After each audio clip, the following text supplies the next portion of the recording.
Bonjour les distordus, ici Seb de Distorsion. Je vous invite à visiter notre toute nouvelle boutique en ligne où notre première collection de marchandises est à vendre. Nous avons 2 modèles de t-shirts pour hommes et femmes, des étuis à téléphone intelligent, des sacs de shopping, des posters et plusieurs autres articles à paraître sous peu. Nous avons réalisé cette première collection avec l'artiste Mr. Willow sous le thème de Polybius, le mythique jeu vidéo. Nous avons aussi pris le soin de sélectionner la meilleure qualité possible pour tous ces articles. Il s'agit d'une des meilleures façons d'encourager le show et on expédie partout dans la galaxie. Rendez-vous au boutique.distorsionpodcast.com et faites votre première commande dès maintenant. Bonne écoute! Vous êtes sur le point d'écouter Distorsion, un podcast sur 2 innocent girls walking on the trails, laughing, giggling, taking pictures. The girls stuck together right up to the end. des histoires étranges de l'ère numérique.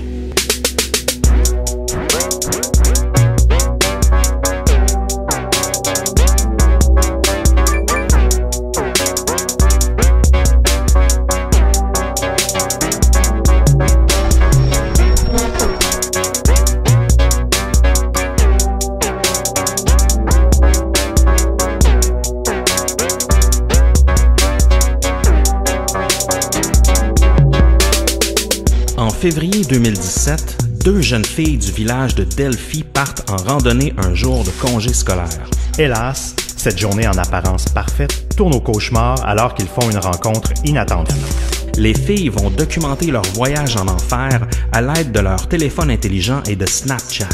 Cet acte ultime de bravoure jouera un rôle clé dans les avancées de cette enquête encore non résolue qui choque encore l'Amérique.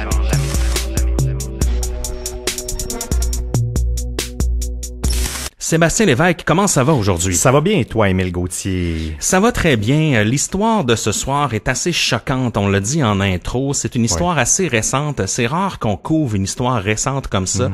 C'est arrivé en février 2017. Donc, une histoire qui a environ 2 ans et toujours non résolue. Donc, généralement, dans un épisode de Distorsion, on va attendre qu'il y ait quelques années parfois. Mais dans ce cas-ci, on en sait très peu. Il y a très peu d'informations divulguées par les autorités. Donc, ça laisse beaucoup de place à la spéculation. Mais comme il y a un potentiel meurtrier qui court toujours, on se disait que c'était quand même important d'en parler. Oui, puis dans ce cas-ci, on a vraiment affaire à 2 jeunes ados qui sont allés prendre une marche dans la région de Delphi, qui est une petite ville de l'Indiana, là, à peine 3000 habitants. Oui. Et malheureusement, ils ont fait une mauvaise rencontre sur leur chemin. Tout le long de leur randonnée, par contre, ils ont publié sur les réseaux sociaux un réflexe de cette génération-là, heureusement. Donc, en particulier Snapchat, là, puis ils ont même enregistré la voix de leur potentiel agresseur. Et ils l'auraient même filmé même. Oui, donc, exact. Sans ces traces numériques-là, en fait, les policiers auraient beaucoup de mal à avancer dans cette enquête. Oui.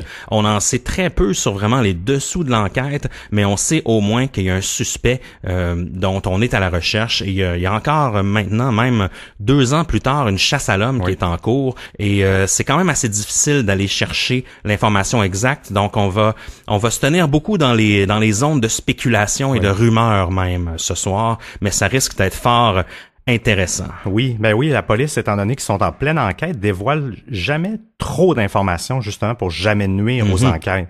Évidemment. Et dans ce cas-là, ça devient, comme Émile le disait, un petit peu plus dur pour nous de documenter le tout. Et cette semaine, la bière de la semaine nous est offerte par Marina, donc merci à toi. Et il s'agit de la Juteuse, une bière de la microbrasserie Ralbock de Saint-Jean-Port-Joli. Oui. On la décrit comme une IPA blanche aux fruits de l'espace, donc parfaite pour Distorsion. Elle a un goût bien houblonné là, avec les houblons Mosaïque et Equanote, et elle est à 6% d'alcool. Vraiment, ça fait longtemps que j'avais bu une bonne blanche IPA comme ça, là, très rafraîchissante, très fruitée, agrumée. Oui. Vraiment délicieuse. Et on vous dit de faire vite parce que c'est une édition limitée. Il en reste déjà presque plus. Donc, merci à Marina de nous avoir offert cette bière via la tournée de bière du site au distorsionpodcast.com. Si vous voulez faire comme elle, rendez-vous sur le site, cliquez sur l'onglet tournée de bière et on accepte vos dons. Et évidemment, toutes nos bières viennent du biérologue sur la rue rue Ontario à Montréal, dans le quartier Hochelaga Maisonneuve, le meilleur endroit au monde pour trouver des bonnes bières. Donc on vous suggère de vous rendre là pour trouver cette magnifique bière juteuse. On a aussi un review 5 étoiles sur Apple Podcast qui nous vient de Annie D. Elle nous dit qu'elle nous a découvert via le magazine Coup de pouce. Et oui, on a déjà eu un petit article justement dans le magazine Coup de pouce l'an dernier. Elle nous dit « Ma curiosité a été piquée, je suis maintenant fan de Distorsion. Les sujets sont intéressants, bien fouillés, bien expliqués, techno mais pas à l'extrême. À écouter. » Et on a aussi un shout-out spécial à Daniel de la Suisse. Daniel a offert à sa fille Mouna un t-shirt de Distorsion pour son anniversaire. Donc, quel beau cadeau. Vraiment. J'aimerais ça, moi, que mon père m'offre un t-shirt de Distorsion. Moi aussi. Heureux de voir que pour eux, là, justement, Distorsion, c'est une affaire générationnelle qui se transmet de père en fille. Donc, merci à vous, Mouna et Daniel. Et si vous voulez faire comme Daniel et offrir des beaux cadeaux aux gens de votre famille là, pour Noël, rendez-vous au boutique.distorsionpodcast.com. Vous allez trouver toute notre collection de marchandises, t-shirts, posters, sacs et étuis iPhone et Samsung Galaxy. Oui. Et aussi, j'aimerais vous parler de notre 50e épisode, Émile. Déjà? Oui, c'est quand même pas rien, hein, ça va vite. Et pour souligner l'événement, pour nous, c'est quand même un jalon qu'on avait envie d'atteindre, qu'on est très content. Le 13 décembre à 18h, minuit pour nos amis européens, on aura un épisode bilan live qui va être diffusé sur Facebook et sur YouTube. Et il va y avoir aussi une période de questions-réponses en direct que vous allez pouvoir nous poser. En plus de ça, sur le groupe Facebook, vous allez pouvoir déjà poser des questions d'avance et il va y avoir un événement aussi sur Facebook pour qui va contenir tous les détails supplémentaires par rapport à cet événement live le 13 décembre. Exactement. Donc mettez ça à votre agenda. C'est un épisode vidéo évidemment. Donc vous allez nous voir moi et Seb. C'est un épisode qu'on va filmer. Donc on va être en direct avec vous. On va pouvoir prendre vos questions, réagir en temps réel. Tout ça là, afin de souligner là, ce milestone important là, de 50e épisode. Je crois qu'on a tout dit, mon cher Émile. Est-ce que nous sommes prêts à se lancer dans cette enquête fascinante? Oui, monsieur. Let's go. Nous sommes le 13 février 2017, la veille de la Saint-Valentin, dans la petite municipalité de Delphi, qui est située dans l'État de l'Indiana aux États-Unis. La petite municipalité est peuplée d'environ 3000 personnes qui se connaissent à peu près tous.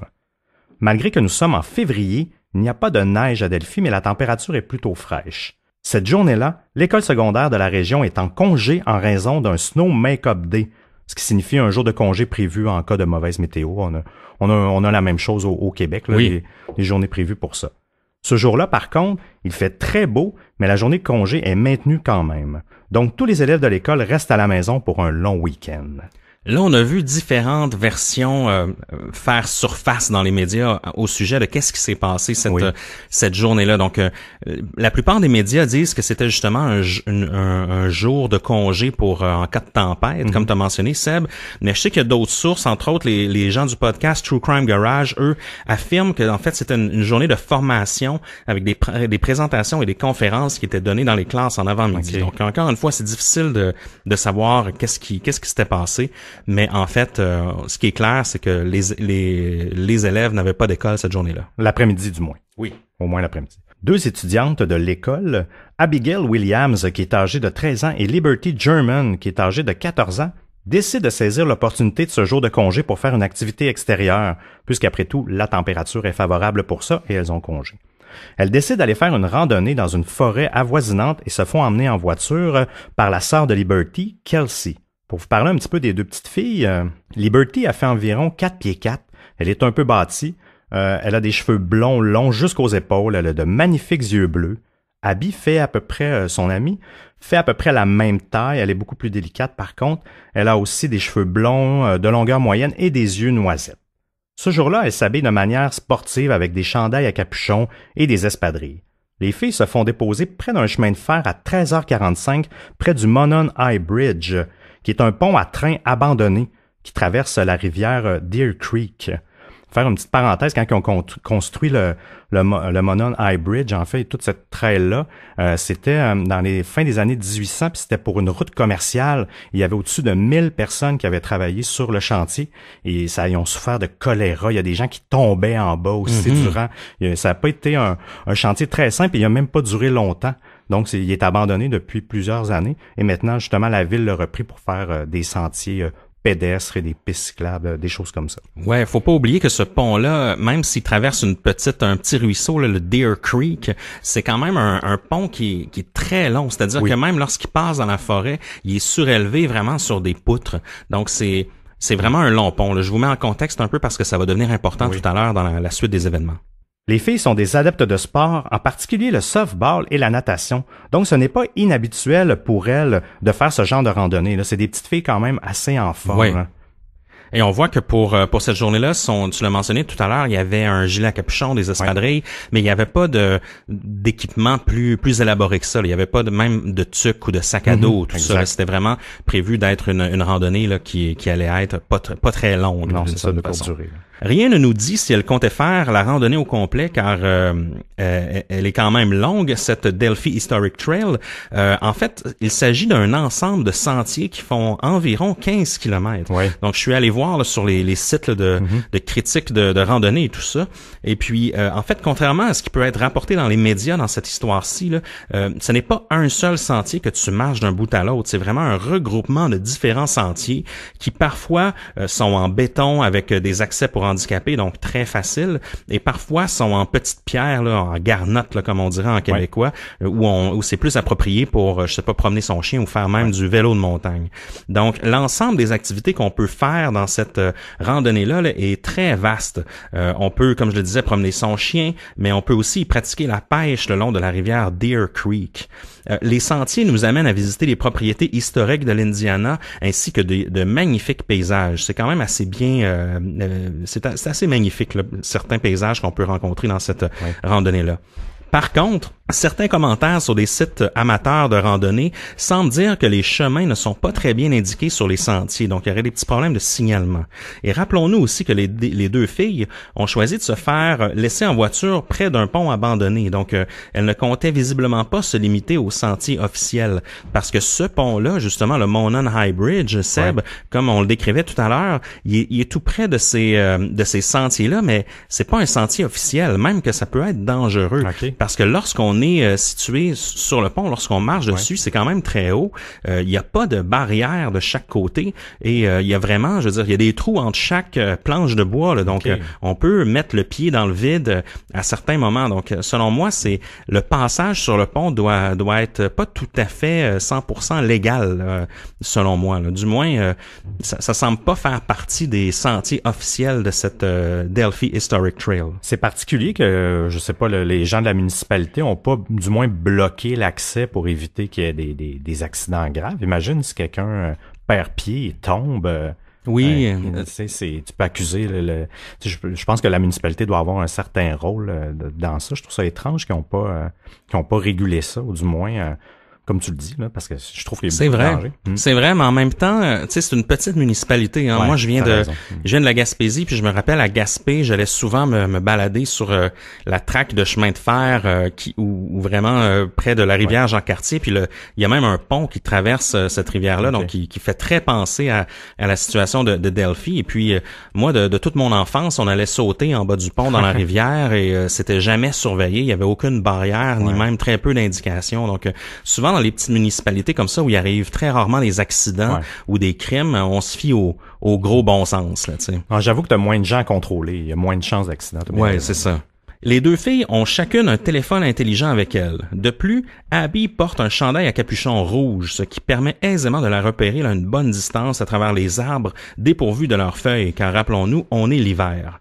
Elles vont bien profiter du sentier pendant quelque temps. Elles vont poster des photos sur les médias sociaux, notamment sur Snapchat, et on va y voir le fameux pont, le pont en train là, en question sur ces photos-là. Le plan, c'est qu'elles doivent se faire récupérer par un membre de la famille dans l'après-midi. Certaines sources disent 1 heure après le départ, ce qui me semble assez tôt là, pour une randonnée, mais d'autres sources nous disent vers 17 heures, ce qui au contraire me semble un peu tard parce que on se rappelle, on est en février, le soleil se couche quand même tôt, donc à 17 heures généralement, il fait déjà noir. Il fait noir, on va revenir un peu plus tard sur cette confusion dans la chronologie des événements, là. Une chose est sûre, vers 17h30, toujours aucune nouvelle des deux ados, même après qu'un membre de la famille se soit présenté au point de rendez-vous, ce qui est très bizarre. Comme il s'agit d'une petite municipalité, qu'il est quasi impossible de se perdre et que les deux filles ne sont pas du tout du genre à faire des fugues, la famille contacte tout de suite les autorités pour signaler leur absence. Des fouilles vont donc commencer assez rapidement dans cette région-là, dans le coin de la Delphi Historic Trail. Les policiers vont effectuer un quadrilatère autour de la zone où elles ont été vues pour la dernière fois. Ils vont aussi tenter de contacter les téléphones intelligents des deux filles. Ils n'auront pas de succès lors de ces tentatives, hélas. Puisque les deux filles sont parties seulement quelques heures auparavant, il est peut-être crédible de penser que leurs deux batteries sont mortes. Toutefois, à première vue, selon les enquêteurs, il s'agirait que ces téléphones-là auraient été manuellement éteints, ce qui est quand même étrange un peu. Oui, effectivement. Parce que c'est vrai que le ping n'est pas le même entre être éteint par manuel ou par la batterie. Il y a vraiment une différence dans le signal. En fin de soirée, les policiers n'ont toujours aucune idée où sont localisées les deux filles et décident de suspendre les recherches jusqu'au lendemain. Avec la nuit qui arrive assez tôt, cela complique les recherches, un peu comme on vous disait là.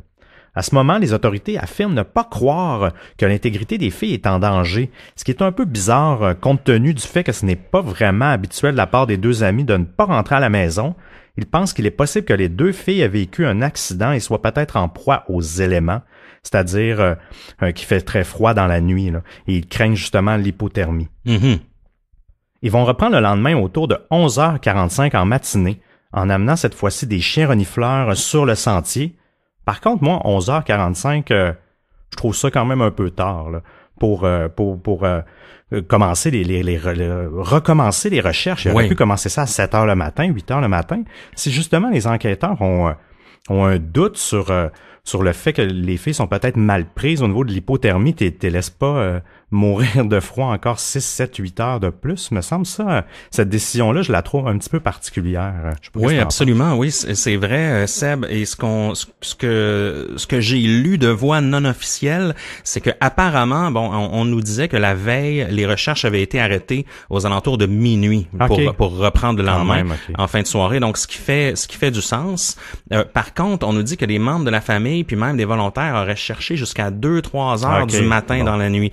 Et même chose le lendemain. Moi aussi, je trouvais ça tard quand j'ai lu ça 11h45 pour reprendre des fouilles. Il me semble que tu te pointes au lever du soleil, 4-5 heures. Mais apparemment que des gens de la famille, encore une fois, et des volontaires étaient sur place là, vers 7 heures du matin pour continuer des recherches. C'est pas des recherches 100% officielles, mais au moins ça aide. Je pense que les policiers voulaient peut-être rassembler une expertise un peu plus grande. On se rappelle qu'on est dans une petite région rurale qui a peut-être pas cette expertise-là. Donc pour amener des chiens renifleurs et peut-être des experts, c'est peut-être un peu plus long. Bon, je veux pas rien excuser, mais moi aussi j'avais trouvé ça étrange un peu. Mais c'est vrai que la logistique, effectivement, j'avais pas pensé aux chiens renifleurs pour des petites municipalités. Toutefois, par contre, les policiers sont plus nombreux que la veille, aidés, comme tu disais, des membres de la famille de Abby et de Liberty, et tous les autres membres, plusieurs membres de la communauté, bien sûr, de Delphi. Un peu plus tard que midi, les autorités vont faire une découverte inattendue. Ils vont découvrir les 2 corps inanimés de Abigail et Liberty près de la rivière Deer Creek, qu'on vous a parlé tout à l'heure, à 1 demi-mille du fameux pont abandonné, ce qui est environ 1,8 km, pour vous donner une idée. À ce moment, il est clair pour les enquêteurs qu'il y a eu une intervention humaine, qu'elles ne sont pas décédées de cause naturelle. Mais il y a très peu de détails qui vont être révélés par les enquêteurs au public. Lorsqu'ils sont questionnés par les médias à propos de ce qui les laisse croire qu'il y a eu un acte criminel, le porte-parole de la police du comté a répondu en raison de la manière dont les corps ont été retrouvés. Ça, c'est étrange. Oui, vraiment. Mais on n'en saura pas plus sur la scène du crime. On n'en connaîtra pas la nature non plus de leurs blessures, ni rien sur la façon dont les corps ont été retrouvés. Rien non plus sur les lieux exacts du crime. On ne sait pas exactement... ça ne veut pas dire que les corps ont été là, ça ne veut pas dire qu'ils ont été tués à cet endroit-là. Donc on n'a pas plus de détails. Une rumeur nous indique toutefois que des pompiers, qui auraient été les premiers répondants officiels à signaler la découverte, se seraient exprimés au service d'urgence. Nous avons trouvé les 2 filles disparues et ce n'est pas beau du tout. Pour la traduction, là, and it's not good. Ouais, c'est ce qu'ils ont dit. Là. Exactement. C'est quand même évocateur. Les policiers vont tenir une conférence de presse le jour même pour confirmer ce qu'ils ont trouvé. Et surtout qu'il s'agit bien des corps d'Abigail Williams et de Liberty German. Les familles des victimes sont dévastées à ce moment-là et c'est très compréhensible. Bien sûr. Le 15 février, donc le lendemain, La police de l'Indiana diffuse enfin quelques informations au public, des infos des plus troublantes. Une autopsie a été réalisée sur les 2 corps et on confirme bel et bien qu'il s'agit d'un double homicide, mais on n'en dira pas plus sur l'autopsie. Mais on va y revenir un peu plus tard, vous allez voir. Une photo pixelisée d'un homme marchant sur le chemin de fer est diffusée. Il semblerait que cet homme soit passé par le pont de train dans les mêmes heures où les filles s'y trouvaient. On ne distingue pas tellement le visage de l'homme car il a la tête penchée, mais selon sa stature et la manière dont il marche, et même selon certains traits de son visage qu'on peut distinguer, il semble être facilement dans la fin cinquantaine ou même soixantaine. Il y a 2 photos qui sont publiées à genre 1 pas d'intervalle. Il porte une genre de casquette brune avec un manteau mauve bleu, je dirais, là, et des jeans. Un manteau qui a l'air quand même assez grand. Il semble porter plusieurs couches de vêtements, là, comme un chandail à capuchon en dessous de son manteau, et peut-être même un autre chandail brun en dessous. Là, c'est pas très clair. Les policiers vont indiquer qu'ils souhaitent trouver de l'information sur cet homme, mais sans le désigner officiellement en tant que suspect à ce moment-là.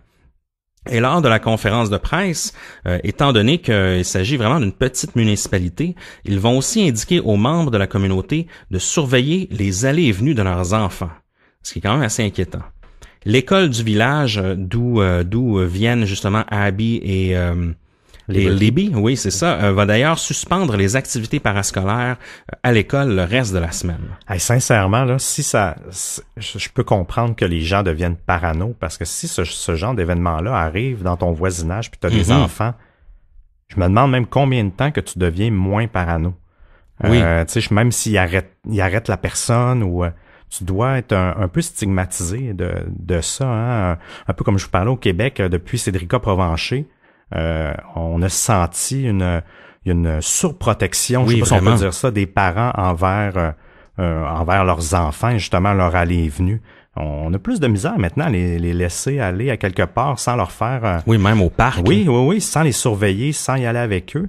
Puis tu sais, les petites filles, c'est des adolescentes, là, 13-14 ans, c'est vrai qu'à cet âge-là, mais quand ça arrive, là, c'est certain que ça crée un stigmate assez profond chez les parents de l'entourage. Oui, absolument. Puis en plus, c'est une municipalité où il y en a pas de meurtres là, généralement, non. Des disparitions, même des crimes ou des scandales comme ça arrive très rarement. Donc il suffit que ça arrive une fois, puis la panique est lancée. Puis en plus, tout le monde se connaît. Donc est-ce que le meurtrier est parmi nous? Est-ce que le meurtrier est il va au supermarché avec nous ou à l'église encore ou à tout autre lieu de rassemblement? C'est très inquiétant pour cette municipalité-là. Ouais, c'est vrai, t'as raison. Tu peux devenir à même douter d'un peu tout le monde. Oui, ça, effectivement. Parce qu'en plus, les 2 filles, on reviendra dans les théories plus tard, mais les 2 filles avaient chacun un téléphone cellulaire. Ouais. Et à ce que je sache, ils ont pas contacté d'aide, là, du moins jusqu'à date, juste qu'on sait. Là. Donc, très, très étrange. Est-ce que c'était quelqu'un qui connaissait ce monsieur-là? On sait pas vraiment. Il faut pas oublier non plus là, que les 2 jeunes filles ont été retrouvées théoriquement sur un terrain privé. Donc oui,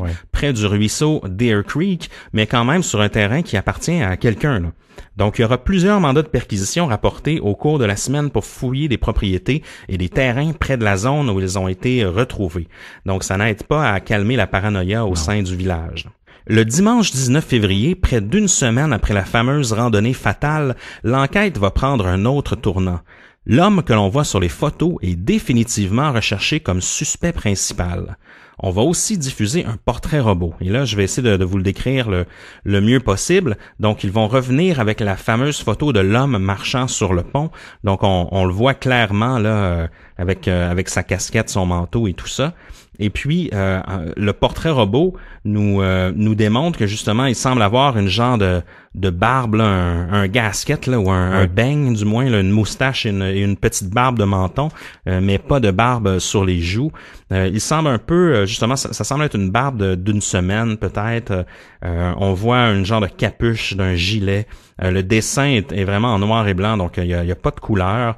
Il semble avoir un gros nez avec des yeux quand même écartés. Par contre, le dessin semble plus jeune sur le portrait robot que sur la photo, je crois, on dirait. Oui, c'est vrai. Il est décrit comme un homme de race blanche mesurant entre 168 cm et 178 cm et avec un poids d'environ 100 kg, entre 100 et 110 kg environ, avec les cheveux bruns roux.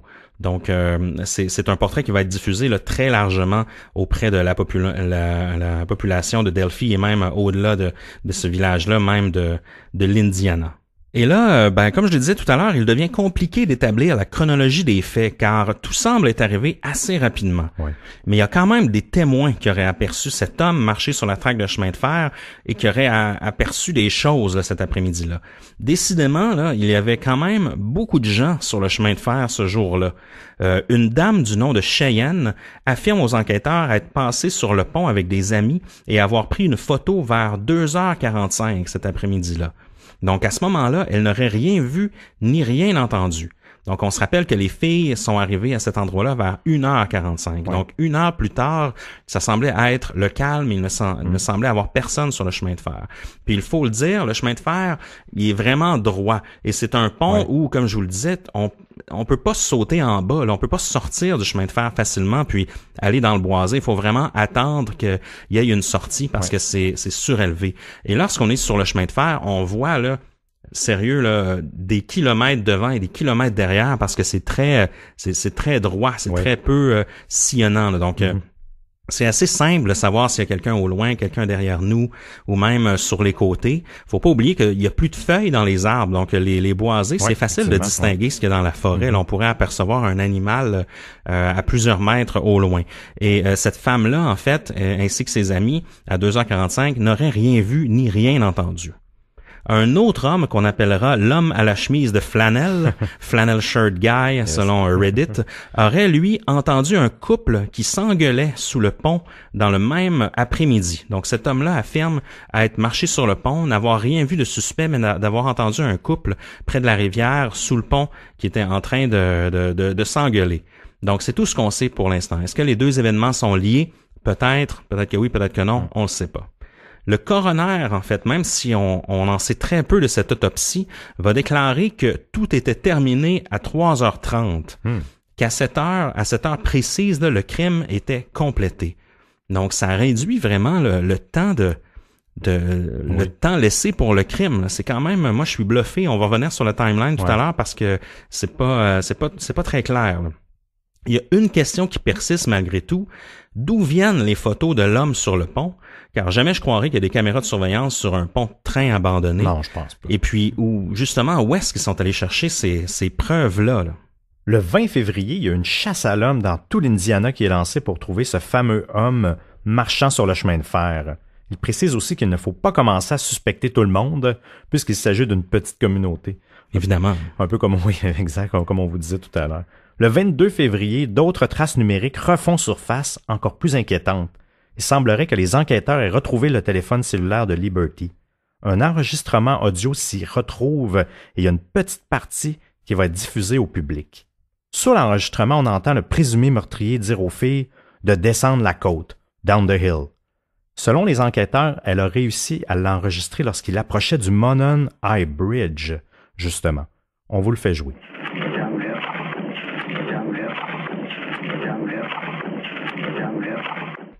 Bon, comme vous pouvez entendre, là, il y avait une petite boucle. Parce on fait une boucle. Pour le répéter, parce que ça va très, très vite. Down the hill.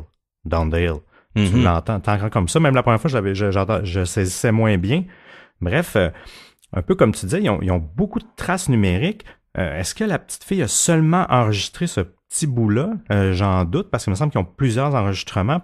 Est-ce que c'est le seul moment où ce qu'ils parlaient? Je trouve ça court. Le petit bout qu'il met, puis c'est tellement court, c'est dur de reconnaître la voix. C'est 1 seconde environ, vous l'avez entendu. On a l'impression qu'ils ont sorti cet extrait-là juste pour qu'on puisse peut-être identifier la voix de la personne. Oui. Est-ce qu'on reconnaît cette voix-là? Mais ça nous en dit très peu sur l'identité de cette personne-là, ni même sur le crime. Mais ça semble indiquer, lorsqu'il dit down the hill, peut-être que justement, il leur indique de descendre la pente. Ouais. Et s'il y a une pente, c'est que justement, je reviens sur le pont. Oui. Le pont qui est surélevé, qui est sur des billots de bois, en fait, sur des immenses poteaux. Donc, pour descendre le hill, la pente, faut attendre que le pont soit rendu à sa fin au niveau du sol. Et c'est probablement près de la rivière Deer Creek que justement le pont s'arrête, qui leur aurait demandé de descendre la pente. C'est ce que je vois là. Ça indiquerait qu'ils auraient sûrement coincé sur le pont. Du moins, les filles devaient être dans un impasse à cet endroit-là. À ce moment-là, il y a une récompense de 41 000 $ qui est offerte à quiconque qui peut fournir de l'information sur l'homme sur le pont.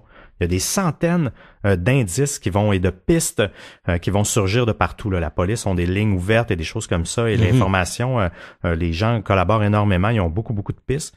Même la police, ça peut devenir difficile aux autorités de se retrouver malgré tout ça. Là, oui, parfois trop, c'est comme pas assez. Exact. Revenons sur le cellulaire de Liberty qui a été retrouvé. Il y a certaines sources qui indiquent que les policiers ont saisi, comme je vous disais tantôt, 6 minutes d'enregistrement. Donc, il y en a même d'autres sources qui disent que c'est 40 minutes d'enregistrement et que peut-être même le meurtre, ou les meurtres plutôt, auraient été enregistrés sur le téléphone. Il est donc assez possible de croire que la fameuse photo de l'homme sur le pont provient du téléphone de Liberty et non, comme on disait, d'une source externe ou d'une caméra de sécurité. Et même, ça viendrait d'un vidéo, la photo, étant donné que les deux photos, comme on vous disait, il y a un pas en avant, il y a une marche, donc c'est sûrement pas deux photos de suite, là, c'est vraiment une séquence qui ont dû décomposer. C'est assez étrange, comme on vous disait, que tout ce contenu-là, il y a seulement ça qui a été diffusé, et même la seule image aussi. Est-ce qu'ils ont pris d'autres types d'images? Est-ce qu'il y en avait même des... Je crois pas qu'il y en avait des plus clairs, là. Je vois pas pourquoi qu'ils n'auraient pas diffusé ça, mais quand même, là, d'après moi, le reste des preuves que les autorités ont trouvées sur le téléphone est peut-être trop troublant ou pourrait peut-être nuire à l'enquête. Mais il y a des éléments qu'on n'a pas du tout, puis j'arrive pas à comprendre pourquoi. Non, c'est pas évident. Le secret entourant le téléphone cellulaire de Liberty est très nébuleux, c'est-à-dire qu'on sait pas non plus est-ce qu'il a été retrouvé sur les lieux du crime. Exact. Aucune idée. Est-ce qu'il a été retrouvé ailleurs? On le sait pas. Est-ce que c'est des images qui sont allées chercher dans le cloud, peut-être même pas sur le téléphone? On a parlé de Snapchat tout à l'heure. Donc il y a vraiment tout un halo de mystère autour de cette trouvaille-là. Mais moi, je suis un peu d'accord avec toi, Seb, quand tu parles de vidéo, j'ai l'impression que peut-être que les deux jeunes filles ont senti ont eu un instinct de protection, puis ont senti que quelque chose de pas bien allait se passer, puis ils ont commencé à filmer. Mais moi, je me demande pourquoi, si on saisit l'homme qui marchait, pourquoi avoir sorti juste 2 photos à un pas d'intervalle? Me semble que même si la vidéo durait quelques secondes, ça aurait été plus pertinent de montrer une vidéo avec l'homme en mouvement. C'est peut-être que l'homme s'exprimait, peut-être que quand quelqu'un marche, on peut identifier quelqu'un selon la démarche de quelqu'un. Donc je suis surpris que même à ça, il n'ait pas sorti juste quelques secondes, ne serait-ce là, pour identifier cet homme-là de la vidéo. Non, t'as bien raison là-dessus, un peu comme dans Elisa Lam que la police avait sorti au moins la vidéo, même si elle a été éditée. Faut pas oublier aussi qu'il y a eu une autre photo que Liberty a publiée de Abby sur Snapchat un petit peu plus avant, en fait, autour de 2h07, 14h07, donc un peu moins d'une demi-heure après le début de leur randonnée, là, si on se fie à la timeline. Et sur cette photo-là, en fait, on voit... on va vous la publier sur notre site web. Absolument. Abby, elle a l'air... elle a pas l'air en détresse, là. Elle a l'air plutôt nonchalante, les mains dans les poches, et elle marche. Ce qui est quand même assez particulier, par contre, elle est sur la traque de chemin de fer et on peut voir un peu ce qu'Émile décrivait, là, l'étendue de tout ça. Mais dans le fond, derrière elle, un peu plus loin quand même, on voit on ne sait pas si c'est des arbres ou 2 personnes. Je sais pas si c'est un peu étrange. On dirait qu'il y a quelqu'un, mais je suis pas certain là si c'est des ombrages ou des arbres, mais c'est un peu étrange. Mais bon, il y a des gens qui circulent là, c'est peut-être pas non plus suspicieux. Oui, c'est vraiment une photo, c'est important qu'on l'analyse, cette photo-là, parce que c'est une des preuves les plus importantes de toute cette histoire-là. Donc, comme tu dis, on voit Abby qui marche en regardant vers le sol. Bon, je présume que justement, entre les planches de bois sur le pont, c'est le vide, donc elle devait regarder un peu où elle marchait, donc je sens rien de trop suspect là-dessus. Elle est clairement au-dessus de la rivière, donc je l'ai dit tout à l'heure, le pont, même quand il est sur le sol, il est quand même assez haut en hauteur, tandis que là, on voit clairement la rivière en bas, donc elle était possiblement à la fin du pont là, où elle a pris cette photo-là. C'est une belle photo, la plupart du temps, elle est publiée d'une résolution horizontale, alors que sur Snapchat, à l'origine, était vraiment verticale. Donc, ce qui est sorti dans les médias, c'est vraiment croppé, là. C'est une photo qui a été resizée. Et c'est vrai qu'au bout du pont, lorsqu'on voit, là, il y a clairement 2 formes noires, là. Ça pourrait être clairement 2 personnes qui marchent ou même peut-être une personne. Je sais qu'il y a des gens qui ont refait ce trajet-là sur YouTube, qui ont refilmé et il semblerait avoir un arbre là, qui est presque au milieu de la traque. On se rappelle que c'est une vieille traque de chemin de fer qui est plus entretenue, donc c'est possible qu'il y ait des arbres qui poussent au travers. Donc c'est aussi une hypothèse là, qu'en fait c'est pas des personnes qu'on voit au loin, mais c'est bel et bien un arbre. Ouais. Mais vous nous direz ce que vous en pensez. Ça se peut aussi que ça soit quelqu'un. Mais ce qui est clair, c'est que cette photo-là a été prise à 2h07 parce que Snapchat garde justement les tags et les métadonnées, je crois. Là. Oui, exactement. Snapchat, il garde ça, puis c'est la dernière photo vivante de Abby. Oui, exactement. Puis ça nous indique que justement à 2h07, les 2 filles étaient encore en vie puis tout semblait bien aller. Là. On se rappelle qu'ils sont arrivés à 1h45 et que le coroner a dit que tout était terminé à 3h30. Qui irait une heure et quelques plus tard.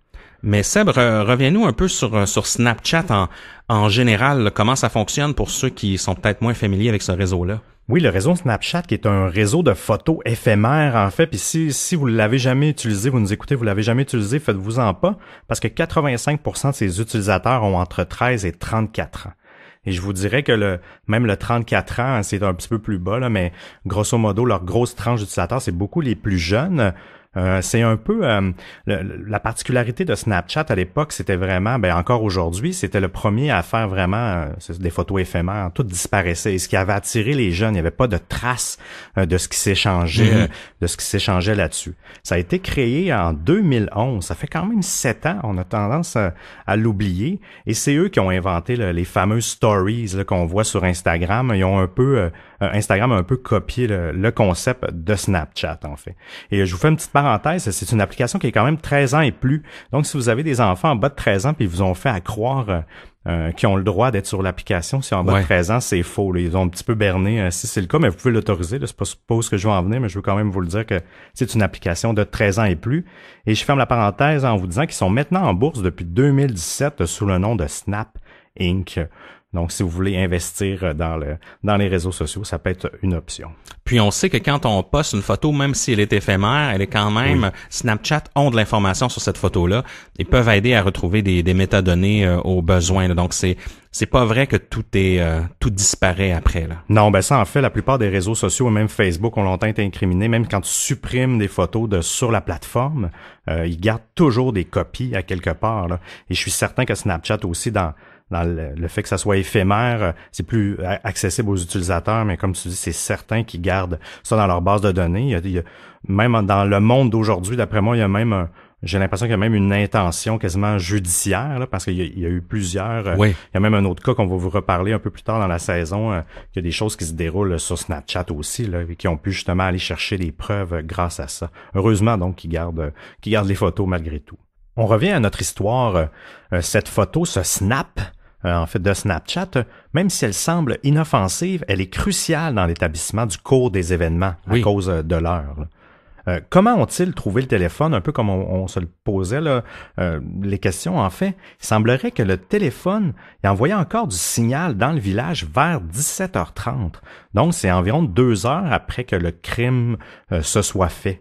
Donc, c'est assez particulier avec je sais pas si c'est le lieu où ils ont trouvé le corps versus... le téléphone, mais la traîne est quand même dans le village aussi. Mais on n'a pas de précision, tu sais, sur ils disent dans le village, mais on sait pas exactement où, en fait, où le téléphone était situé lorsqu'il envoyait le signal. Donc, ça aussi, je trouve que c'est une zone un peu nébuleuse, là. Oui. Parce que je me demande, est-ce que le ravisseur ou le meurtrier a pris les téléphones avec lui? Il a peut-être échappé un. On n'a pas retrouvé l'autre téléphone non plus. Non. Celui de Abby, il y en avait un, on l'a pas retrouvé. En tout cas, du moins, ça n'a pas été dit. Donc, tant de questions sans réponse qui font vraiment ressurgir plusieurs rumeurs.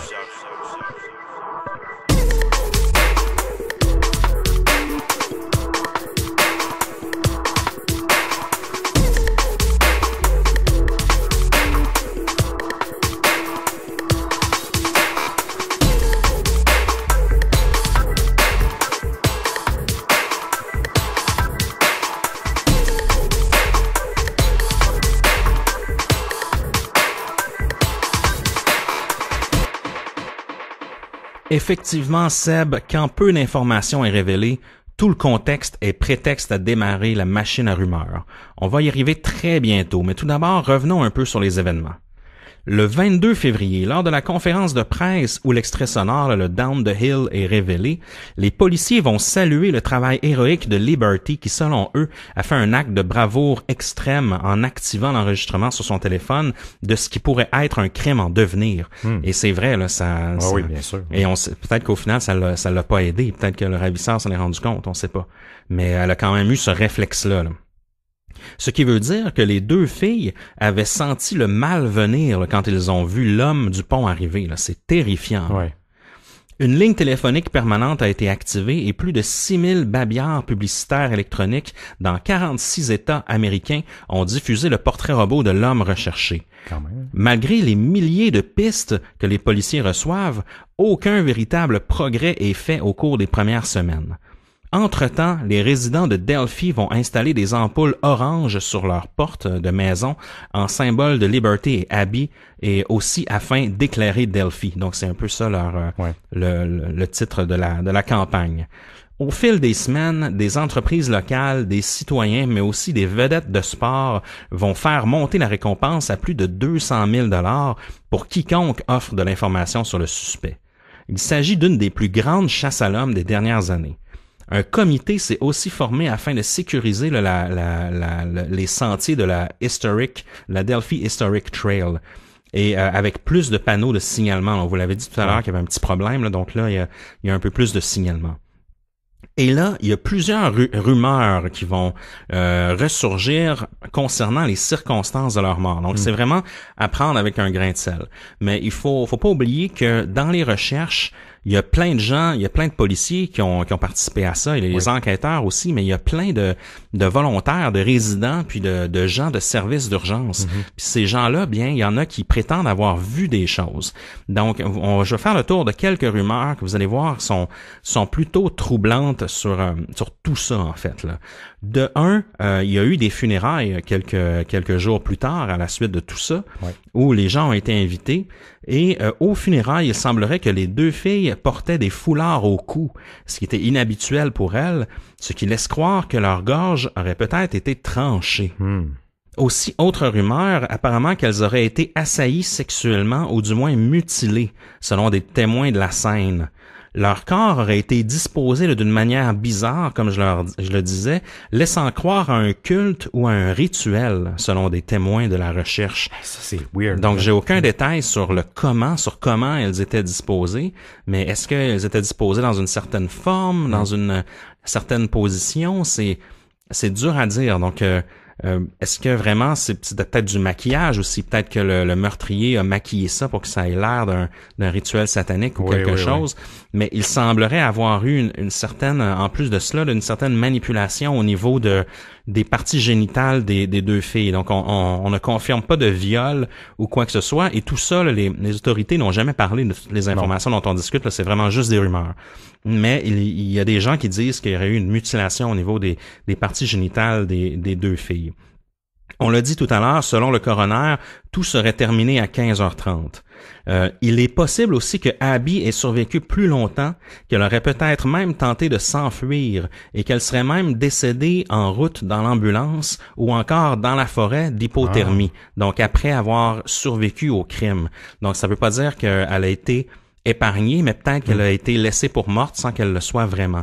Mais encore une fois, c'est des rumeurs. Ce qu'on sait, c'est que les deux filles ont été retrouvées au même endroit. Oui, mais c'est peut-être possible que Abby était encore en vie. On sait jamais, on peut survivre longtemps. Hein? Oui, exact. Une autre rumeur qui est assez étrange, là, c'est difficile de le croire, mais c'est pour ça qu'on va vraiment la prendre avec un grain de sel, celle-là. Mais il y aurait eu apparemment un autre ado qui était amoureux d'Abby. Qui aurait été suspecté dans cette histoire-là. Apparemment même que Abby serait enceinte de lui au moment des événements et que lui aurait insisté pour qu'elle se fasse avorter. Mais il n'y aurait eu aucune suite concrète à cette piste-là. Donc, quand même assez étrange. Après, quand on voit la photo du suspect, est-ce que ça peut être en lien avec un ado? Puis de toute façon, est-ce que tu peux vraiment assassiner quelqu'un pour cette raison-là puis assassiner son ami? Ouais, c'est ça. C'est un peu tiré par les cheveux, je dois dire, mais c'est une autre rumeur qui a circulé là, dans le village de Delphi et sur Reddit, entre autres.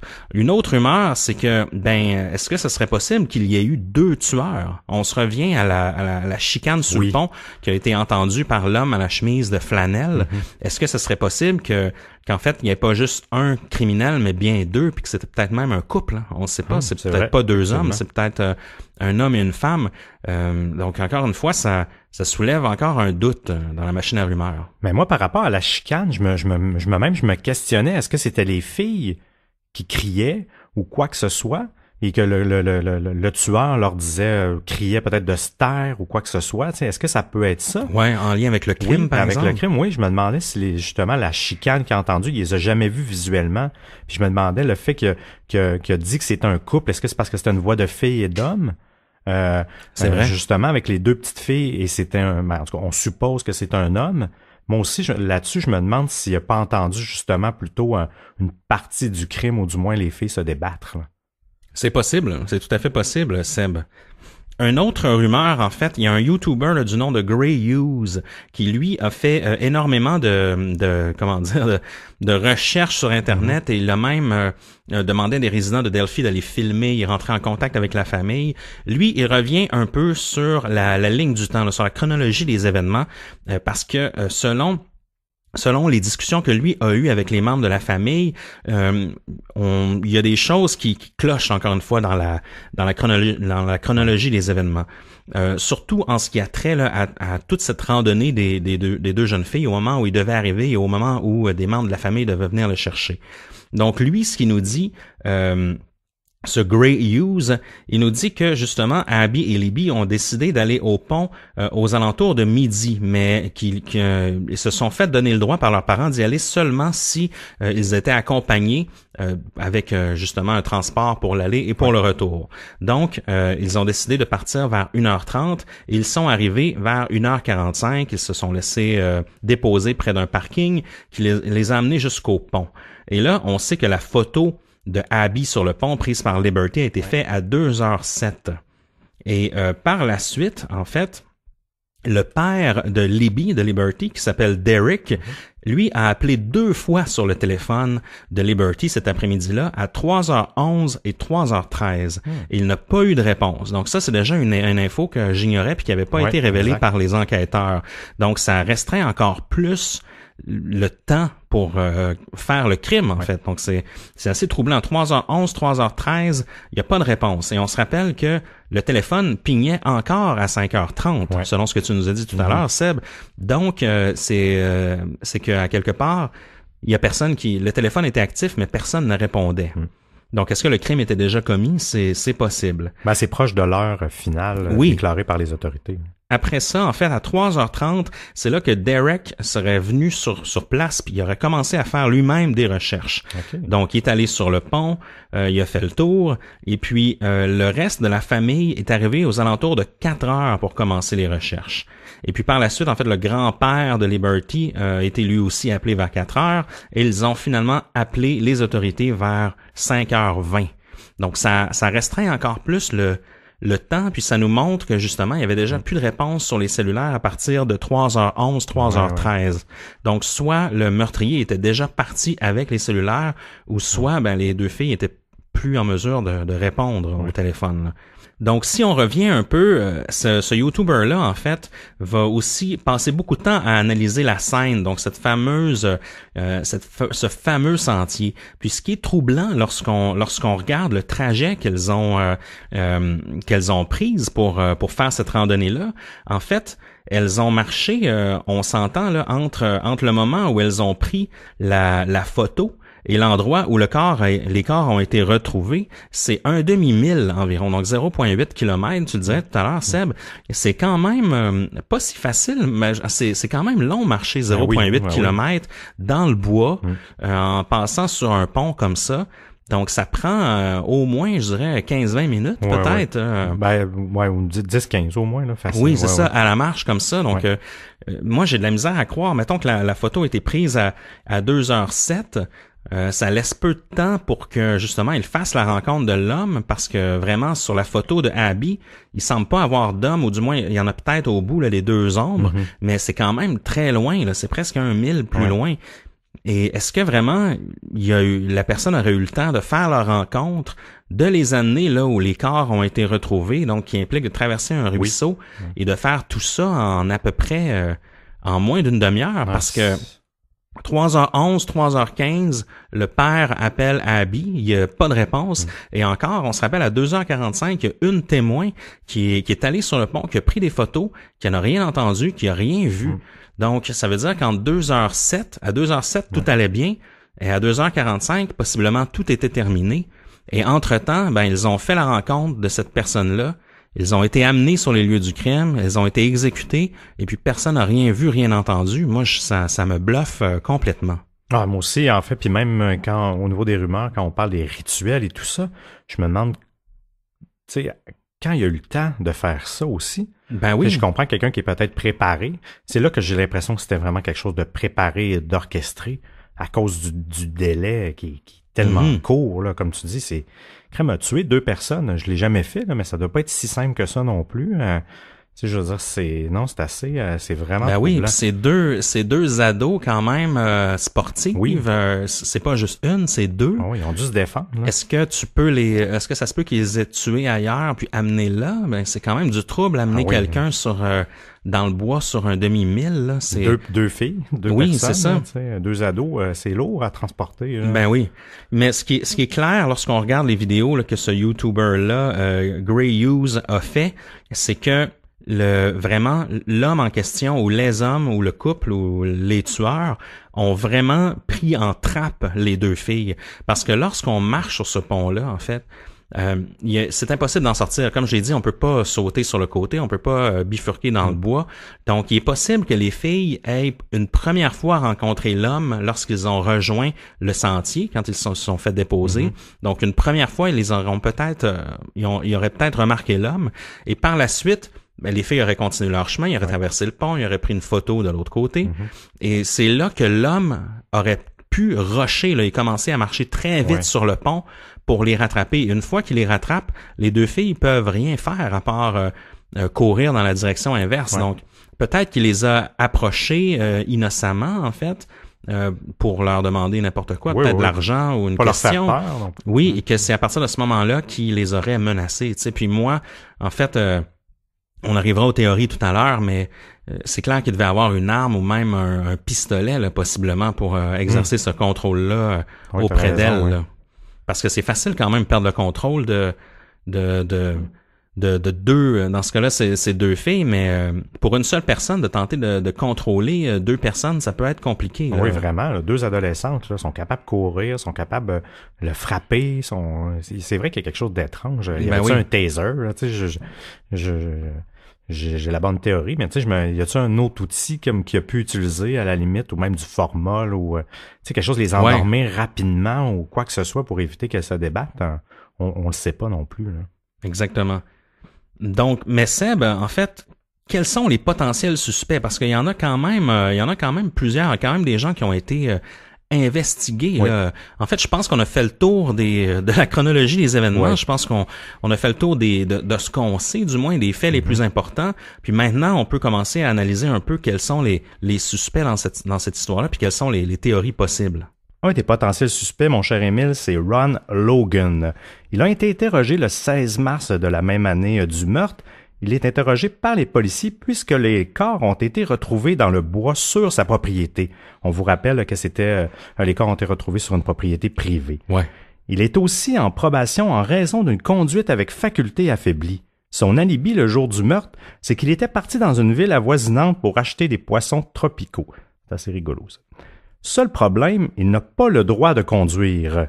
Et apparemment qu'il a été aperçu dans un bar le jour même du meurtre, alors qu'il ne devait pas boire non plus, ce qui explique pourquoi il n'était pas trop collaborateur avec les policiers. Malgré tout, il n'est pas considéré comme un suspect dans l'enquête, il n'est pas l'homme sur le pont. Non, évidemment que les policiers ont fait plusieurs perquisitions dans cette région-là. Sûr, donc, oui. C'est une petite municipalité. Donc, plusieurs personnes comme ça ont été interrogées. Donc, dans ce cas-là, Ron Logan n'était pas très collaborateur, mais il avait ses raisons. Là. Oui, absolument. Puis je trouve ça drôle, l'excuse des poissons tropicaux. Je me demande si c'est vrai ou non qu'il en a acheté, que peut-être dans les jours, Bonne question. les jours suivants. Il y a aussi la grange de la famille Mears, qui est une famille qui habite juste en face de chez Ron Logan, qui a aussi été interrogée. Et leur grange a aussi été fouillée, mais ils ont tout de suite été écartés, bien sûr, de la liste des suspects. Il n'y a aucun résident du village de Delphi qui semble correspondre à la description là, dans ce que les gens connaissent, là, étant donné que tout le monde connaît un peu tout le monde. Il y a aussi un itinérant dont on ignore le nom. Il y a des témoins qui ont rapporté l'avoir vu être frustré de ne pas avoir reçu de monnaie lorsqu'il quémandait près du fameux pont. Il avait un ton confrontationnel. L'homme à la chemise de flanelle qu'on vous a parlé tout à l'heure dans les témoins aurait statué avoir entendu, comme on vous dit, un couple qui s'engueulait sous le pont ce jour-là. Est-ce qu'il pourrait y avoir un couple qui vivait sous le pont? Par exemple, un couple d'itinérants, exact. Donc, par rapport à ça pourrait faire du sens.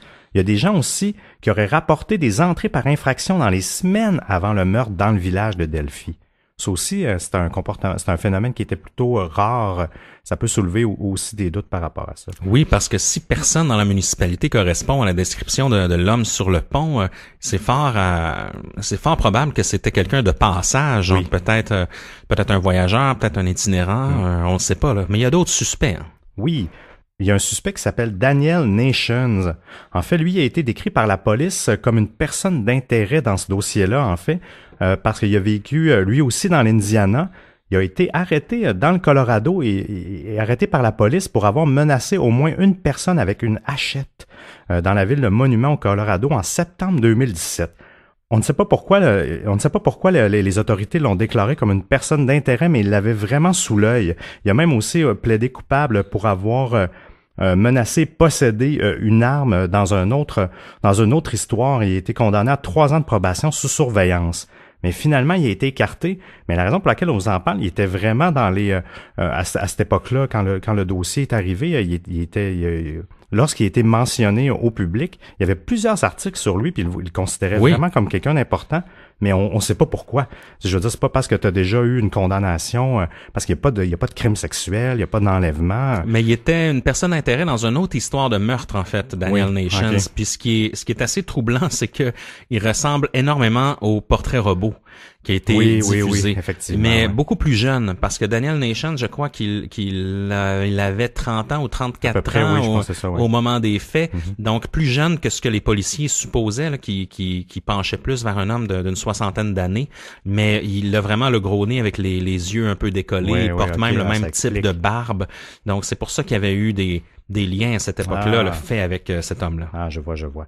Et aussi, pour essayer d'avoir un petit peu plus de pistes, quelques semaines après le meurtre, en fait, ils ont fait une diffusion, le Dr. Phil Show, qui est une émission américaine un peu populiste, de psychologie un peu populiste, je peux dire ça. Et pour faire aider à avancer le dossier, c'est quand même écouté à travers toute l'Amérique. Au moment où la diffusion d'épisodes, il y avait, avant que ça soit diffusé, il y avait entre 3 et 5 indices par jour. Et quand il y a eu la diffusion d'épisodes, c'est tombé à 200, 300, là, donc pendant quelques jours. Donc ça l'a beaucoup aidé à essayer de recueillir des indices. On ne sait pas si ça les a amenés à quelque part, mais quand même, ils ont tenté d'aller au moins d'utiliser un peu une notoriété publique pour faire avancer le dossier. De ça. Faut pas oublier non plus que le FBI a été appelé à intervenir dans le meurtre en raison de la manière justement dont les corps ont été retrouvés. Donc, ce qui nous amène à se questionner, à savoir est-ce que c'est possible que ça soit un tueur en série? Parce que le FBI, généralement, il s'occupe pas des dossiers locaux, même quand c'est des meurtres, là, sauf justement si... je sais pas c'est quoi la ligne là qui fait... Ouais, c'est lorsqu'un cas peut impliquer plusieurs États. Oui, c'est ça. Oui. Donc, c'est peut-être... étant donné que là, le FBI a été appelé, encore une fois, c'est une genre de fuite qui a confirmé que la raison, c'était la disposition, la façon dont les corps étaient disposés. Donc, est-ce que c'est une disposition qui fait penser à un crime commis dans un autre État? On le sait pas, mais tu sais, tout ça fait en sorte que c'est la raison pour laquelle le FBI a été mené a été amené dans l'enquête. OK, c'est vrai que ça soulève des questions. En 2018, il y a un peu d'espoir cet été, en fait, il y a un peu d'espoir qui est apparu dans le dossier car il y a un cold case qui était similaire qui est arrivé en Indiana. Il y a une petite fillette de 8 ans du nom de April Tinsley, qui a été violé et tué le 1er avril 88 en Indiana, comme je vous disais. Eh bien, en juillet 2018, cet été, enfin, les autorités ont arrêté John D. Miller, 59 ans, qui habitait à Grabrill, qui est une autre municipalité de l'Indiana, pour le meurtre et le viol de la petite fille, qui s'était déroulé 30 ans plus tôt. Il a été arrêté encore une fois à cause d'une correspondance d'ADN qu'à l'époque, les policiers avaient trouvé dans les condoms qu'il avait utilisés.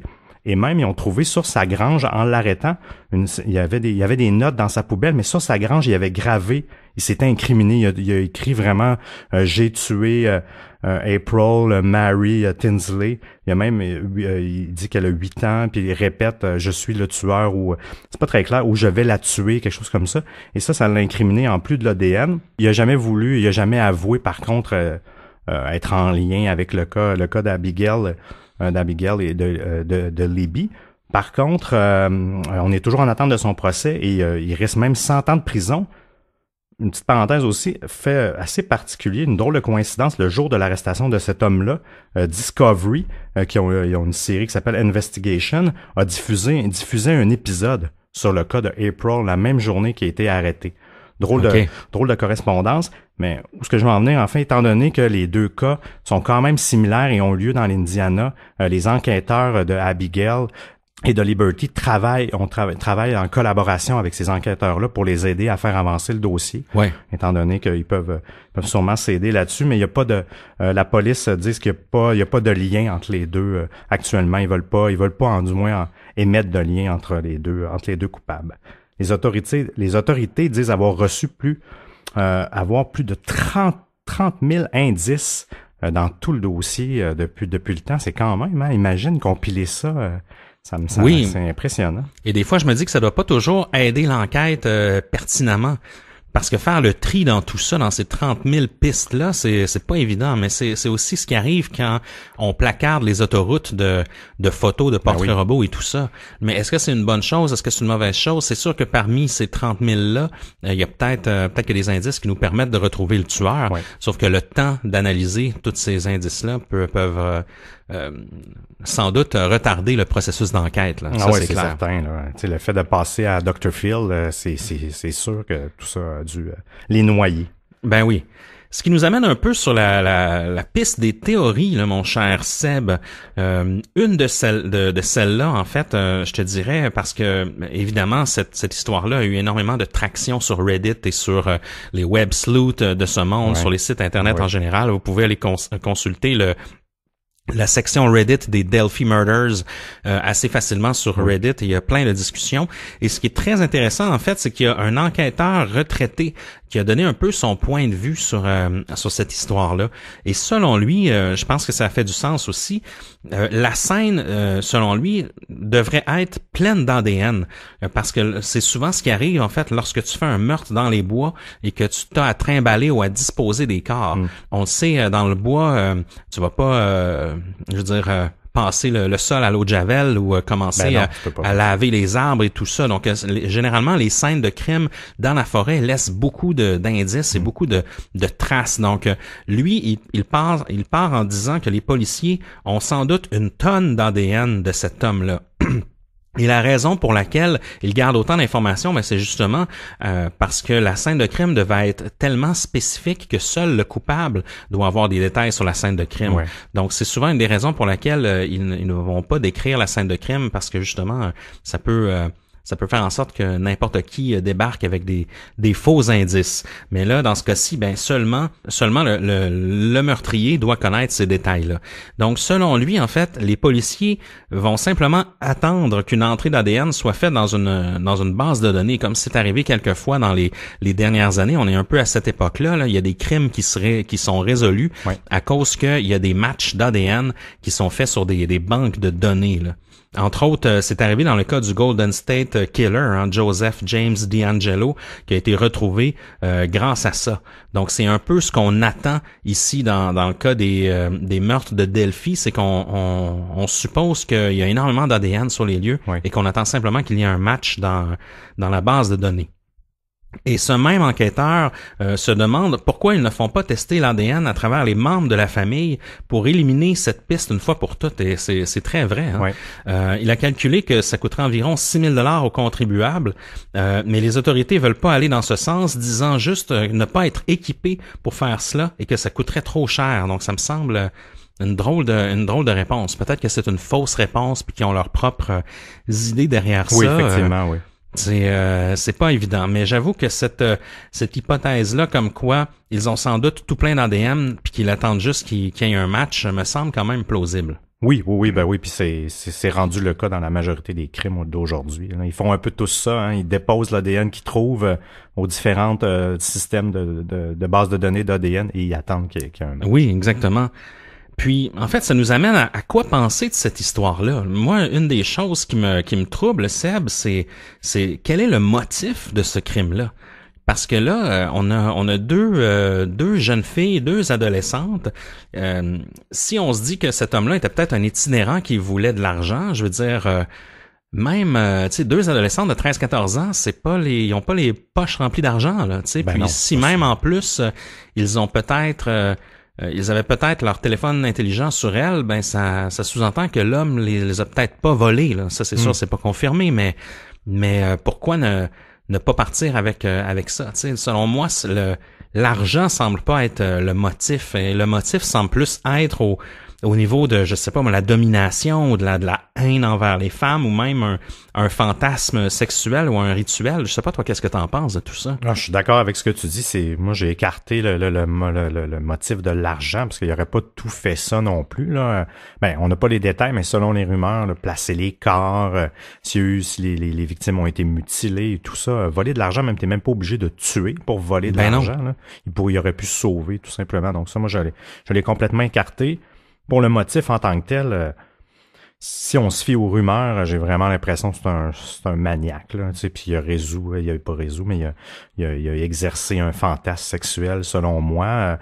Le rituel, on dirait que j'y crois, mais j'y crois moins, parce qu'il me semble que ça prend du temps aussi, placer les corps, les orchestrer, puis bon, c'est sûr que le portrait robot, on sait pas si c'est lui, mais je trouve pas qu'il a l'air d'un gars rituel. C'est un peu, c'est pas basé sur grand chose que ce que je dis, mais je sais pas, il y a pas. Ça serait attendu à voir un chanteur de black metal émerger avec de la peinture oui, dans le visage. Un peu plus, oui, c'est ça. Je trouve pas qu'il y a nécessairement l'habit fait pas le moine, mais quand même. Donc j'ai vraiment l'impression que c'est un tueur.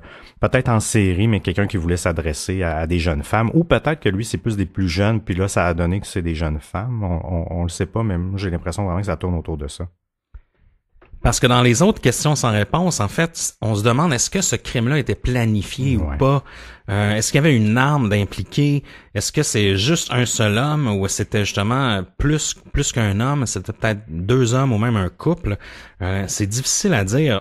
Moi, de mon côté, j'ai l'impression que j'ai pas l'impression que c'est un crime qui était planifié de longue haleine. Non, pas de c'est-à-dire de planifier des jours à l'avance, mais j'ai l'impression que ça a été planifié au moment même. C'est-à-dire que l'homme a peut-être croisé les deux filles et c'est peut-être là qu'il s'est dit OK, ben je vais les prendre en proie, je vais les suivre sur le pont comme ça, je vais les garder en trappe et par la suite à l'aide d'un arme, je vais les amener où je veux en fait. Peut-être qu'il y avait déjà un endroit de déterminé. Parce que ça laisse peu de temps, même pour un viol ou pour un rituel ou même pour mutiler des parties génitales, ça laisse très peu de temps. On parle d'un horizon de 15 à 30 minutes environ pour commettre le crime, ce qui laisse vraiment peu de temps. Puis il faut que cette personne-là s'enfuit aussi par la suite. Par le même chemin. Ou en tout cas, je sais pas s'il peut se sauver par les bois. Ben ça, c'est très contestable, Seb. Tu m'amènes sur une autre piste, c'est-à-dire que là où les filles ont été retrouvées, près du ruisseau, lorsqu'on continue à marcher un petit peu au nord, on tombe dans un cimetière qui nous amène vers la route principale. Donc, plusieurs personnes supposent que le tueur ou les tueurs se seraient enfuis par le cimetière. Ils ne seraient pas retournés sur leurs pas. S'ils étaient retournés sur leurs pas, ils auraient possiblement croisé la dame Cheyenne qui a pris une photo et peut-être même l'homme à la chemise de flanelle. Donc, selon moi, c'est aussi ce qui est arrivé. Il a dû se sauver par le cimetière. Mais tout ça a l'apparence d'un crime extrêmement calculé, mais qui a l'air avoir été, presque chanceux dans son crime. Ben moi, avec ce que tu dis, je me pose la question, est-ce qu'il était au courant c'est sûr, vu que étant donné que c'est pas quelqu'un du village, est-ce qu'il est au courant qu'il y avait un après-midi de congé? Puis là, il s'est dit, il va y avoir sûrement des enfants qui vont aller se promener là. Est-ce qu'il se dit qu'il allait avoir un certain bassin d'enfants? Il y a cette question-là aussi dans sa préméditation. Ouais. C'est pour ça, moi, de plus en plus, je crois au taser, dans le sens que pour les immobiliser facilement ou quoi que ce soit, c'est pas une bonne théorie, mais parce que les menacer avec une arme, je sais pas, peut-être, c'est vrai que ça fait peur, un gun, là, puis tu sais, un fusil, puis mais j'ai vraiment l'impression qu'il y a peut-être un taser ou du formol ou quoi que ce soit qui était fait pour les endormir, ou du moins rapidement. S'il n'y a pas eu de cri, il y a ça aussi, vu que ça circulait. Ben oui. Crème, faut t'étuer vite. Peut-être que justement, les gorges tranchées, c'est sûr que là, tu cries moins une fois que tu as la gorge tranchée. Fait que peut-être que ça y a commencé par ça pour justement éviter qu'elle crie. Mais après, il faut quand même qu'il les amène sur une distance de près d'1 kilomètre, ce qui t'as raison, ce qui est vraiment difficile. C'est pour ça que je pense que le taser pourrait être une bonne idée. En même temps, il y a des gens qui analysent la photo de l'homme qui marche puis qui croient qu'il aurait un fanny pack, là, tu sais, ou un sac banane, ou même un sac où on peut mettre un revolver. Moi, j'avoue que c'est tellement pixelisé, même après l'avoir regardé des centaines de fois, je ne vois pas encore de fusil dans cette photo-là, mais il y en a qui en voient, là, ou des gens qui pourraient prétendre que c'était peut-être un chasseur aussi, puis qu'il y aurait peut-être sur lui un couteau de chasse. On s'entend qu'on est en dehors de la saison de la chasse, mais c'est peut-être quelqu'un qui braconnait à l'époque, parce que moi, c'est essentiel que ça prend une arme. Je sais même pas si un couteau ferait le travail, parce que faut contrôler ces deux jeunes filles-là. Faut les empêcher de crier, faut les empêcher de se sauver. Oui. Puis on se rappelle que les filles ont quand même enregistré tout ça, là. Donc faut un outil de contrôle qui permet d'amener les deux filles sur une distance d'1 kilomètre, là, ce qui est pas évident, là, sans qu'elles se débattent, sans qu'elles se sauvent, sans qu'elles crient. C'est pour ça que je penche, on dirait, vers la théorie du pistolet ou de l'arme à feu, ou de peut-être un couteau très convaincant, là, tu sais, ou peut-être qu'il y en a blessé une pour faire une démonstration au début. Mais c'est hallucinant. On dirait de plus en plus, je penche vers la théorie du tueur en série, Seb. C'est rare que dans un cas comme ça, tu sais, c'était même évoqué dans le cas de Maura Murray que c'était peut-être un tueur en série. Oui. Bon, il y a des légers doutes. Mais on dirait que dans ce cas-ci, je le pense parce que ça prend vraiment quelqu'un qui a le mal en lui, en fait, pour faire un crime comme ça, sans vraiment de motif, juste un crime, un crime pour l'amour de la violence, en fait, pour les avoir disposés dans une position qu'on sait pas trop, mais qui était très douteuse auprès des autorités. Donc, selon moi, on dirait, j'écarte pas cette hypothèse-là, puis je serais pas surpris, en fait, qu'il y ait un tueur en série qui match positif en ADN un jour, en fait.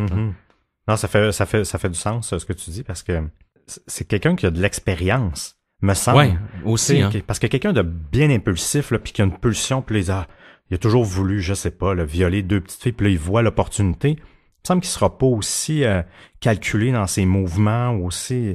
Il y a quand même une orchestration mais c'est pas fait prendre non plus, là. Non. Dans un endroit qui est quand même achalandé. C'est quelqu'un qui c'est ça je te dis, c'est quelqu'un qui a de l'expérience. Avec ta théorie du tueur en série, j'y crois moi aussi de plus en plus, en fait, là. Et avec un fusil, parce que ma théorie du taser, quand j'y repense, ça tient pas parce qu'il faut qu'ils marchent. T'sais, ils ont marché, t'as raison. T'sais, moi, je le voyais comme tout de suite pour les neutraliser, mais peut-être aussi, tu sais, mais tout est possible, ou même à la fin aussi, là. Mais le fait moi, c'est parce que c'est le fait qu'ils ont jamais crié. Puis tu sais, s'il y avait tiré du fusil, ça attire l'attention. C'est un genre de couteau à double tranchant. Je veux pas faire de mauvais jeu de mots, là. Parce qu'en même temps, les filles ont senti qu'il y avait quelque chose qui clochait parce qu'ils l'ont filmé lorsqu'il était à une bonne distance d'elle. Fait que déjà, à ce moment-là, même à distance, ils sentaient qu'il y avait une situation inquiétante qui s'en venait. Donc, par la suite, comment il a fait pour les approcher, puis comment il a fait pour éventuellement les neutraliser, c'est toujours un mystère pour moi. Pour moi aussi. Ben écoute Seb, je pense qu'on a fait le tour des informations qu'on sait à l'heure actuelle. Écoute, c'est un cas assez récent, on l'a déjà dit, donc il y a des chances qu'il y ait des développements au cours de la prochaine année. Évidemment, on va vous tenir au courant. Oui. Si vous avez de l'information à partager à ce sujet-là, en fait, on va mettre le lien de leur groupe Facebook, mais il y a un groupe Facebook consacré à la recherche de Abigail et Liberty de Delphi. Et si vous avez de l'information, n'hésitez pas à la partager là-bas. Il y a une ligne téléphonique aussi qui est disponible que vous pouvez trouver assez facilement. Comment t'as trouvé ça, Seb, te plonger là-dedans?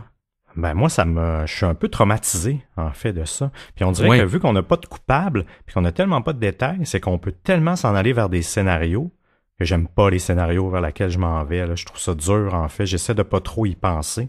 Parce que ces pauvres filles-là ont vécu c'était un cauchemar. En peu de temps, heureusement, là, dans le sens que leur souffrance, je l'espère, c'est pas trop étiré longtemps. Là. Des fois, vaut mieux ça que si elles ont souffert, c'est encore pire. Mais je me mets dans la peau aussi des parents. Alors j'ai trouvé ça difficile. Puis un peu comme je te disais avant qu'on enregistre, le fait que les autorités ont tellement très peu donné d'informations, ça devient aussi difficile de colliger tout ça et de faire des théories qui sont un peu, pas que nos théories sont pas plausibles, mais quelque chose qui s'appuie sur quelque chose. Exactement. Sur des vrais faits. Oui, c'est ça. À distorsion, on aime bien avoir les vrais faits.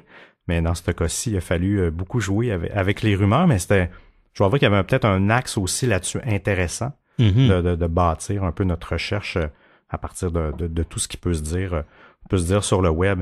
Mais j'espère vraiment qu'il va y avoir du développement dans la prochaine année là-dessus, qu'il va y avoir un match d'ADN. Et cette personne-là, je peux pas croire qu'il y a personne en Amérique qui l'a pas croisé à quelque part. Il est quand même assez atypique, là. Ben oui. Il y a cet aspect-là aussi qui me surprend, je dirais. Mais peut-être que la police suive quelqu'un depuis, tu sais, des fois, le temps d'amasser les preuves et...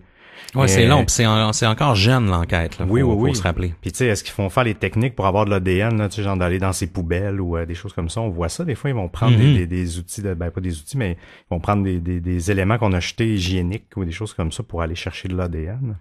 Est-ce qu'ils ont une piste ou... On nage vraiment en plein mystère. Absolument. Ben, à votre tour, les distordus, de nous dire ce que vous pensez de cette histoire des meurtres de Delphi. Vous pouvez le faire sur notre groupe de discussion sur Facebook, qui est facile à trouver. Sinon, vous pouvez nous rejoindre sur Instagram aussi, Distorsion Podcast, Twitter, Distorsion Pod, et YouTube aussi, Distorsion Podcast, où il y a quand même une grande communauté active sur YouTube. Donc, n'hésitez pas à rejoindre notre chaîne. Et pour terminer, Seb, aurais-tu un mot de la fin pour nous ce soir? Si vous partez en randonnée, assurez-vous de laisser votre itinéraire sur le groupe de discussion de Distorsion Podcast. MapQuest. Yahoo!